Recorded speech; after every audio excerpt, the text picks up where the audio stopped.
Holy smokes, the Federal Reserve just convened an emergency meeting with Wall Street bankers because of liquidity issues. I'm gonna break all of this down and what the details are on this, because there are a lot of folks that are now saying, Kevin, this is not a liquidity issue anymore. This is now a solvency issue. The difference, mind you, is liquidity is, yo, you got the cash so you can do some more lending. Solvency is, hey, we got some cash, but we got way more debt, and this don't balance out anymore. This is a big problem, folks. We got to talk about this because this has happened in history before. So we're going to talk about what's going on now, and then what history tells us in terms of which direction we go next. We'll talk about it. First, let's understand what just happened. So the Financial Times reported this, that New York Fed President John Williams convened a meeting this week with Wall Street dealers over a short-term lending facility, underscoring officials' concerns about strains in U.S. money markets.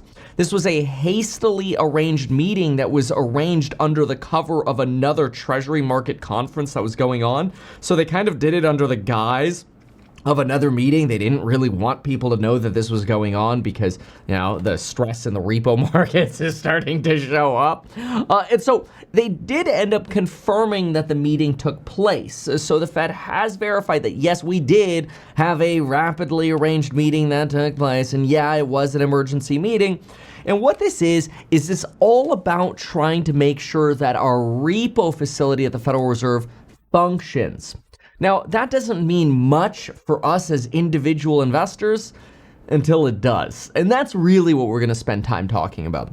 Because when you look at this chart of usage of the repo facility, you might think, this isn't really a problem, is it? But when you actually zoom out for 4 years, you realize that it's actually rare that we have blue over here at all.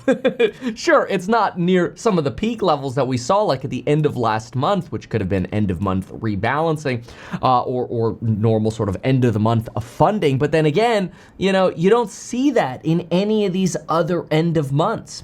So it suggests that maybe this last end of month was worse than some of the prior. Now, why could that be?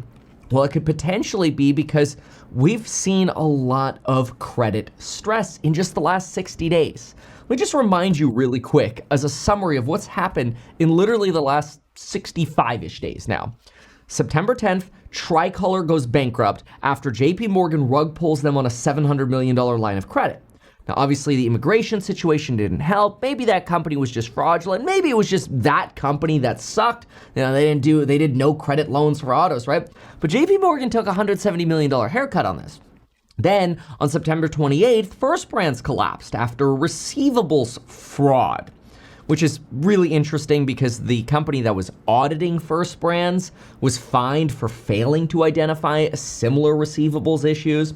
But the auditor's lender, so the person lending the auditor money, ended up having a short against the very company that defaulted. And it kind of makes you scratch your head, like, how diabolical that if you're trying to like raise money, you're putting your financials out there to privately raise money. Imagine your bank shorting you after you showed them your tax returns, right? Who knows? Maybe that's just an individual issue. But then, of course, on November 1st, UBS closes 2 private credit funds because people are demanding their money back. On November 3rd, BlackRock's Renovo Homes literally goes from, we value these assets at 100% to 3 days later, they're actually worth 0. It was literally like straight out of South Park. Yeah, we'll take all your money, and it's gone. Then on November 10th, Sonder Hotel Group, they ended up blaming Marriott, but when you actually look at the bankruptcy filings, what you find is Sonder Hotel Group got rug pulled by their construction lender who said, yeah, no, we ain't giving you any more money. And Sonder's like, yo, the construction of our Ritz-Carlton resort isn't done yet. And the letter's like, peace. Okay. You know, that's all just in the last 65 days. Let's not even get to the fact that OpenAI just hinted that they might need backstops to keep getting loans. And the IMF told us that 90% of this private credit funding, where people are like, oh, you know, that's just private credit. Who cares? Let that all fall. Well, 90% of that private credit comes from big banks like JP Morgan, which means the entire financial system is built up on stuff like this. Now, hopefully it's not an issue, but when you combine those credit issues, you can understand why there's some money stress that the Federal Reserve is starting to panic about. Now, we've seen this in the past, and we're going to go through some of these historical examples, but quickly on how this repo situation works. Basically, when banks have little excess cash, which tends to get worse towards the end of the year, banks start running out of reserves and they stop lending. If you stop lending in the American economy, it collapses. Now, that's not what I'm calling for here, but I want you to think about what they did in 2020. They literally did the opposite for banks. They went to banks, the Fed went to banks and said, hey, instead of you having to keep 10% in cash, in other words, if you go lend out $100, we want you to have $10 in the bank to sort of backstop at least with something. Why don't we just say you don't need to keep anything in the bank at all? You could go lend 100% out. Yeah, that's the new fractional reserve banking situation that we have. That probably helped us boom for the last 5 years. Like, it's been great. Banks have been able to lend lots of money. The economy's been booming. But now we're at that point where quantitative tightening at the Fed has brought us to, oh crap. Banks are now at the point where we're starting to have these liquidity issues, not enough cash, at the same time as we have credit issues and high debt, and OpenAI is making people nervous. It's all not good. Now, when people hear these liquidity issues, the first thing they usually do is they think that the Federal Reserve is now going to print money and bail everyone out, just like they did during COVID. I mean, I hate to say it, but there are literally people on YouTube, like this guy, who's like, guys, remember what happened last time? We got stimmy checks, we got PPP loans, we got unemployment benefits, and we pumped trillions into the economy. It's gonna happen again, therefore we're gonna go to the moon. Yet when you listen to this kind of content, they either glaze or gloss over it very briefly, or they just completely ignore the fact that the last time we got that, we had 40 years of essentially disinflation going on, 40 years of a trend of inflation going down, and everybody's like, we won't have inflation if we print money. Let's just print as much as we can. How much should we print? Yes. Donald Trump printed under the first CARES Act with a bipartisan Congress. Donald Trump printed again with $600 stimulus checks. Joe Biden printed again with $1,400 stimulus checks. And we did get PPP, EIDL, every kind of emergency facility under the sun to backstop corporate stock, to backstop corporate bonds. The Fed was directly backstopping corporate bonds. Every liquidity aspect under the sun was brought out. And people think, oh, okay, well, if the Fed has liquidity crisis today, they'll just start immediately doing all that again. And unfortunately, this is where they're entirely wrong. No, unfortunately, I don't think that charts like this posted by Leo apparently follows me. What's up, Leo?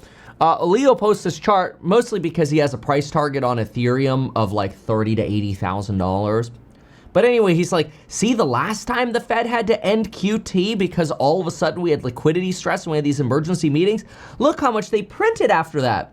But again, completely ignoring that we had COVID and 40 years of disinflation to say, oh, let's print, there won't be an inflation problem, inflation will be transitory.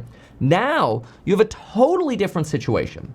First of all, a liquidity support or temporary backstop by the Fed for this repo facility, like what we saw in 2018 to 2019 during that liquidity crisis, really what the Fed just does is they issue very short-term overnight lending to help stabilize the banking system.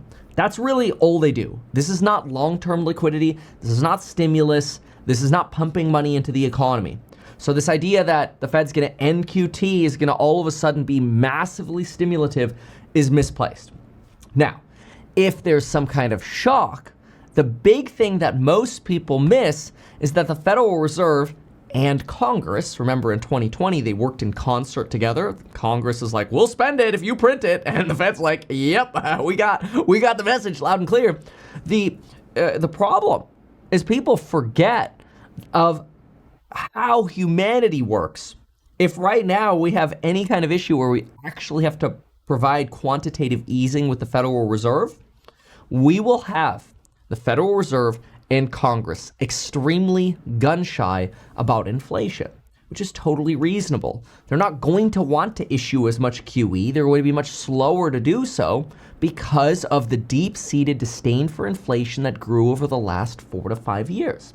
And therefore, the true risk is that we don't have a COVID Larry Kudlow V-shaped recovery, but that if we do end up having a problem or crisis in the economy that the Fed has to solve, the real risk is that they will be much slower this time, which is really bad. Historically, they do tend to be too slow.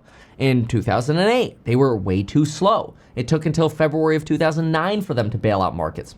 During the dot-com bubble, it took until March of 2003 for them to bail out markets. They're usually at the end of the cycle, not at the beginning of the cycle. COVID was so weird and unique where they were actually at the beginning of the cycle and started printing basically before we even locked down. And then, of course, throughout all of that March, which was insane, but it led to this inflation. So therefore, are we likely to see a Fed that prints like they did in COVID again? I don't think immediately. I actually think they'll be massively slow on it. And so this is where we can look at history a little bit and understand what has happened historically when we've had these little repo crises before. In 1994, we've seen a failure like this before. Orange County, yes, literally the entire county, went bankrupt. Alan Greenspan then immediately pivoted, cut rates, and boom, we got a soft landing. So there is a precedent for actually some kind of, oh my gosh, there's been some collapse. Oh my gosh, we've tightened too much. Let's cut rates. The pressure on the Fed to cut rates then was massive, and they did. The problem today is the pressure on the Fed to cut rates is massive. I mean, look at Donald Trump. But inflation, due to tariffs or, whatever, is keeping the Fed uncertain, and we don't have data to actually show that the economy is deteriorating underneath the hood because it's been delayed because of the shutdown or whatever reason, or it's rigged. Who knows? We'll see what we get. So even that next 25 basis point cut only has like a 43% chance of happening right now. Well, that's not great. If we were really nervous about plumbing here of the financial stability of the economy, we would be seeing consistent cutting, and that would be the correct thing to do. The problem is already you have the Fed going, but inflation. So all these people that are like, we're going to see QE infinity again. Have you not forgotten how that ended up being a massive mistake and the pain that put people through? But that's not the only time we've seen this sort of U-turn on QT. In 2019, the day of my interview with Jordan Belfort about Grant Cardone, the overnight repo facility spiked from 2 to 10%, and the Federal Reserve immediately ended QT and set up emergency operations. Of course, while that solved issues for about the next 6 months, we just walked right into COVID. So the question in 2019 was, did we have that repo crisis because people already knew what was coming and they were already sort of like hoarding cash? If you look at the bond market actually inverted just about 2 months before that liquidity crisis in 2019. And so some people argue that in the summer of 2019, people already knew what was going on at Wuhan. The bond market already knew. And insiders who have billions of dollars already started positioning into safer assets, hoarding more cash, leading to the very 2019 repo crisis. And that's why people look and say, okay, so are we more like 2019 today or are we more like 1995? Well, in 1995, Alan Greenspan just started cutting. Well, today, the Fed's like, we don't need to cut. So that kind of makes people think that, oh crap, this is more like a 2019 where insiders already know what's coming. That the Mag 7 is way too concentrated. 40% of the flows into markets right now are like Mag 7 stocks. It's wild. Insane concentration built up on the peg leg of artificial intelligence. I honestly think that a lot of the data that we're getting for the Atlanta Fed real GDP at 4% is just AI. And if that peg leg of the economy falls over, there's nothing left to support it. But that part is my opinion.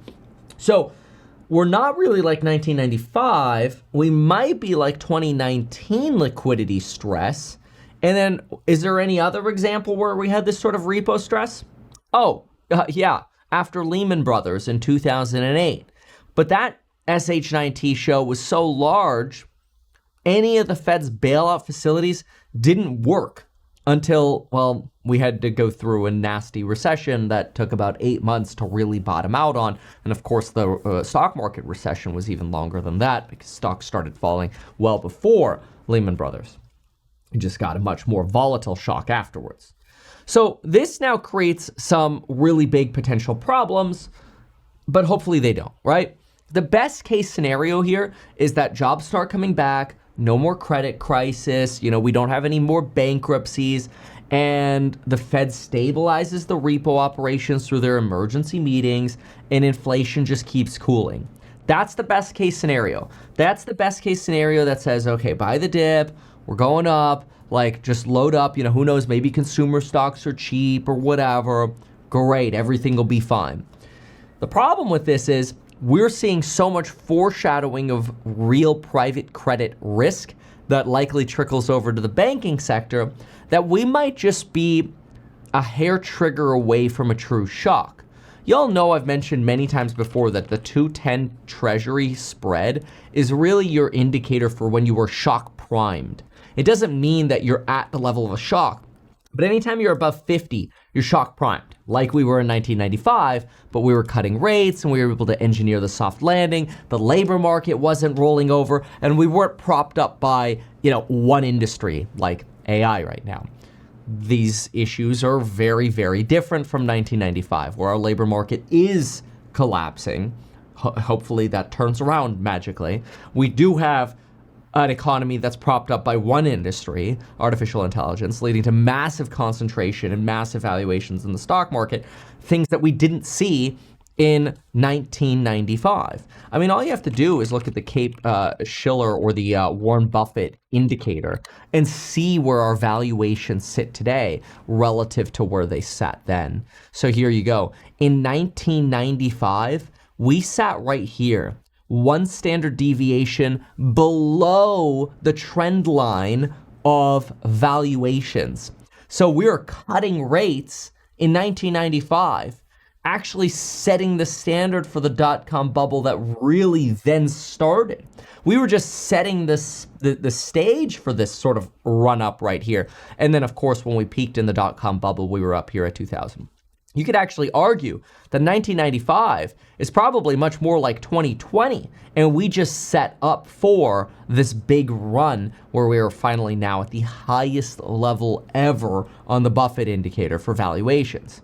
Therefore, the situation we're facing right now is very much the opposite of what we saw in 95 with a discounted environment. Now, how does this all boil over? Well, there are two ways you could fall into a recession, and we pray that this doesn't happen. We strategize on this all the time in the Alpha report, like, okay, I was just sending alerts.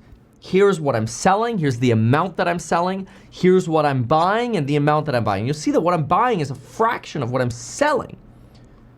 And that's because of where my sort of concern sits about this loaded shotgun.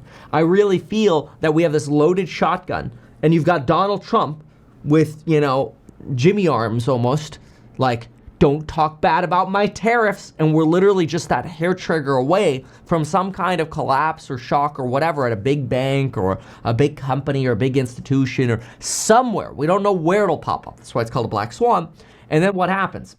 We're already foreshadowing that shock via the repo stress, private credit issues, the IMF warning, the Bank of England warning. We're already foreshadowing the loaded shotgun. We see the 210 spread. Like, all the foreshadowing is in place. The black swan part is we just don't know who's it gonna be. This is like the potential Lehman Light or maybe even Lehman Big moment. And it's a solvency issue, not a liquidity issue. So there's too much debt in the system, which of course we've been talking about in the last videos with FINRA margin debt, Robinhood debt, leveraged ETFs, leveraged Bitcoin. I mean, there's no shortage of this. You could almost argue that Bitcoin is almost the harbinger of this sort of near-term pain that we might be approaching. Who knows? Maybe it's short-termism, but look at this. Bitcoin has returned 2.67 this year, 2.67% this year. And compare that to VOO, like your most basic ETF on a year-to-date basis, up 15%. Bro, that's crazy. Okay, who knows? Some people say it's an indicator. But how does this potentially play out?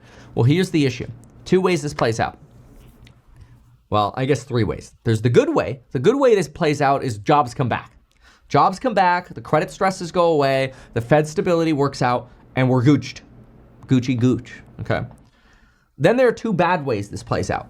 Bad way number 1, slow bleed, okay? This can happen. This is kind of like you're walking through the desert, right? You got the cuts in the legs, death by 1,000 cuts, jobs deteriorate over time. Eventually you hit corporate revenues. Eventually stocks bleed, and sort of the cycle ensues, right? Because as jobs deteriorate, revenues of corporations come down, and then companies miss earnings and stocks bleed more, and you kind of get this back and forth cycle then of more layoffs or whatever, and you get a slow bleed kind of recession. That's scenario 2 out of 3. So 1 is good, 2 is bad. And then you have the worst case scenario, which is a credit shock. Okay, now a credit shock is really interesting because a credit shock hits markets really, really hard and fast. And this is why, and you know, people think like, oh, I'll always have time to get out of margin. Not necessarily. If you wake up and the pre-market's down 10% on the Qs and your favorite stocks are all down 40%, you're not going to have time to get out of margin. And I think people forget that that can happen. If you actually look at the CNN Greed and Fear Index, there's something very interesting here. We are literally within 4.2% of all-time highs, and we are at extreme fear. This is wild, mind you, okay? So look at the components. Market momentum, fear. Stock price strength, extreme fear. Stock price breadth, so the number of stocks going up versus down is at extreme fear. Most stocks going down, basically. Put call ratio, extreme fear. The only thing that, and then a safe haven demand, junk bond demand, all this is extreme fear. The only thing that hasn't actually gone to extreme fear yet is market volatility. Well, guess what pushes market volatility up? A shock. So, like, the gun is loaded. The shotgun has a massive incendiary shell in it, and it's been racked back. If you have the AR-15 style shotguns, you rack them like this, okay? And if you have a shotgun, like a pump, okay? Anyway, I just want to clarify that for the gun folks. There's some really cool AR-15 frame shotguns. I've got them, and they're pretty cool. Mostly super tangential, but you know, you have an AR-15 in California, you're limited to 10 shots. Well, if you have an AR-15 shotgun, you're because you're not going to auto that thing. It's so freaking powerful. But you get 10 slugs. Bro, 10 slugs. Anyway, sorry. Okay. So, or what some people do is they'll mix them. Slug, buck. That's nasty stuff. Anyway, so getting back to all of this insanity over here, because I don't know if it's like autism or just like squirrel. Getting back to all of this insanity over here, it's bad. Now, the good news so far is that banks, there's no evidence, at least broadly yet, that banking standards are tightening. Usually banking standards tightening will lead credit shock, but the problem is the charts tend to lag. Right, so reconcile what I just said there. The charts give you the information late, but usually credit tightness leads. So in other words, like, would Tricolor have collapsed if JP Morgan didn't call them and go, yo, we have a $700 million line of credit with y'all for your like warehouse line of credit operations, not to be confused with like actually running a warehouse. It's just sort of a larger business line of credit that you could use because you pay for things, then you wait for your payments from your customers, and then you pay it off, and then you pay for things again, right? That's a warehouse line of credit. Anyway, like, would Tricolor have collapsed if JP Morgan didn't rug them? Maybe not. Would Sunder Hotels have collapsed if their lender didn't rug them? Maybe not. And that's where you can kind of keep the tides up, where you don't really see who's swimming naked because the lenders are still like letting things pass. But as soon as the lenders get nervous because they're hoarding cash, that's how the cycle begins. And we're at the moment where the lenders are basically at that precipice of out of money. That's scary. But again, not showing up in the charts yet. Domestic banks tightening standards for credit card loans. Even though defaults are way up, no tightening here yet. No tightening right here yet on commercial or industrial loans. Not seeing it here. Not seeing the tightening yet over here at commercial and industrial loans to small firms. Not seeing the tightening yet, right? These are all down, so we're seeing less tightening, which is great. But again, think of how the cycle is and how much faster the cycle can be versus what actually ends up showing up in the charts. And I think one way to look at this is sort of the pattern that you would expect. Okay, so if you were thinking like, if you were a bank, how would you operate? Okay, we're going through quantitative tightening. That's gonna mean less cash. Higher rates, that also means less cash. So this puts pressure on corporations, especially the weakest of the corporations. They fail first. Then banks start looking like they've got egg on their face. UBS closed their funds. BlackRock, people are like, well, what the hell? How do you go from 100% value to zero? JP Morgan, how did you end up losing $170 million to Tricolor? Like, what the hell? And then people start going, who's next? And then Jamie Dimon goes, we got cockroaches. Check the balance sheets. Now all of a sudden, trust goes down in the economy. Credit default swaps start skyrocketing at CoreWeave and Oracle, which is exactly what we're seeing. And it's literally people just going, all right, who's next, homie? Have you found them yet? You know, they're getting on their little company radios and they're like, who is it? Who's it gonna be? And this is where you see even more tightness. And all that tightness, the Federal Reserve tries to respond to. Now, mind you, the Federal Reserve is kind of like putting a bandage on this. Imagine it's sort of like there's a giant water cooler, and inside the water cooler is like really nasty, poisonous water, but nobody sees it because the water cooler is one of those big blue like emergency coolers, and you don't know that the inside water is all like moldy, but you're like, oh, I got that giant tank over there in case there's ever like a, you know, an emergency, like a you know, I don't know, a Walking Dead situation where we need water and there's Armageddon or whatever. You don't know the water's moldy until you open it up. Anyway, now it's starting to leak, and what's leaking out is like, ew, that's moldy. Oh, well, maybe that's just mold at the bottom of the tank. Maybe the rest of the 99% is totally fine. And then the Fed's just kind of like, all right, boys, we're gonna... Hold on, everyone. Here we go. We got this. We got this. Just go ahead and place that. It's just a little leak.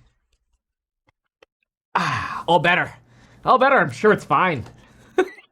Like, their liquidity facility on their emergency meeting here, folks, it is not solving what's in the bucket.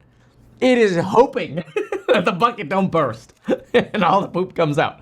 That's all it is. So now this like comes at the same time as the Fed is getting headlines again because of Kugler. So remember Kugler left at the Fed to abruptly go teach at Georgetown, yet all of a sudden was nowhere to be found on scheduled classes. You know, apparently just like, you know, oh, Georgetown with a bunch of Trump alumni trying to align with the Trump administration because Trump is forcing, you know, universities to make decisions as to whose side are you on? Otherwise, we're going to cut your funding. Better be my side. Well, apparently, the U.S. Office of Government Ethics reports found out that she was potentially involved in multiple individual stock purchases, including Apple, Southwest Airlines, and Kava. Now, she disclosed in 2024 that this happened, trades between $1,000 to $250,000, and complained that her spouse did that, her husband did that. And in 2024, she reversed the trades. Nothing ever came out of that. But that wasn't under Trump, that was under Biden. So they kind of let that slide. And in fairness, it could happen. But the fact that it happened again looked really bad. Because right before the July 29th Fed meeting, which she excused herself from, she realized that her husband did it again. She self-reported and said, yo, we effed up again. And then she's like, yo, Powell, can you give me permission to undo this? He says no. My assumption now, Trump administration hears about it, hits up Georgetown, make the phone calls. She resigns. August 1st, boom, Myron takes her place. Myron is shilling for rate cuts, which is probably the right move anyway. Catches you up a little bit on all the stuff going on, doesn't it? Why not advertise these things that you told us here? I feel like nobody else knows about this. We'll try a little advertising and see how it goes. Congratulations, man. You have done so much. People love you. People look up to you. Kevin Paffrath there, financial analyst and YouTuber. Meet Kevin. Always great to get your take.